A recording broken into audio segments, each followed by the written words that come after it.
Heart of the Manor is a pretty good film. This is a Real One film from 2021. This is directed by Linden Ashby. It's written by Kelly Peters and Amy Catherine Taylor. And we have a cast including Ashlynn Yennie as Lisa and Ross Jirgl as Matthew. And Lisa is in real estate. She's in charge of selling her grandmother's property.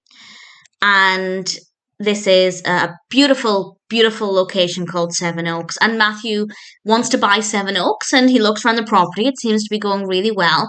And I have to say, Lisa didn't come across as the brightest individual at the time because Matthew's talking about an industrial fridge and feeding guests on the property. And I thought it was really, really obvious that he was talking about some kind of B&B or hotel.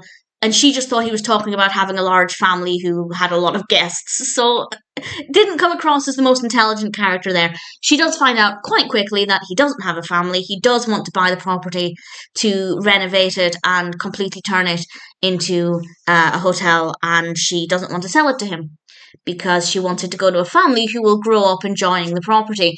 Which on the one hand is fair enough. But also if you're selling it, and also it's not her property, it was her grandmother's. So I feel like she's being a little bit too strict, but that being said, I've never sold property. Maybe I would feel the same way. And the film is about them, Matthew and Lisa, actually working together to try and do what is best for the future of the property. And it's a really interesting film. I thought the narrative worked really well. Lisa is generally a likable character. Matthew is really likable, which wasn't necessarily guaranteed. There are a lot of similar films where somebody wants to buy a property, buy a house, and turn it into a commercial building. And sometimes those characters can come across as slimy and heartless, but I never really got that with Matthew. I found him to be quite a likable character from the very beginning. So the character is absolutely fine. We have some really good performances. The narrative works well. The pacing's good. The pacing's very good. It didn't take too much time to set things up, which was quite satisfying.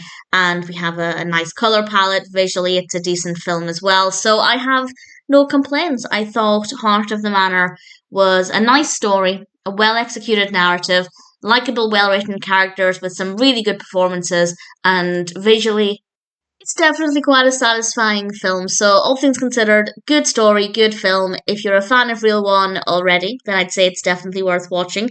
If you're new to Real One rom-coms, I always have to pause when I say that. That is such a tongue twister. I can't even say tongue twister. I'm very, very tired.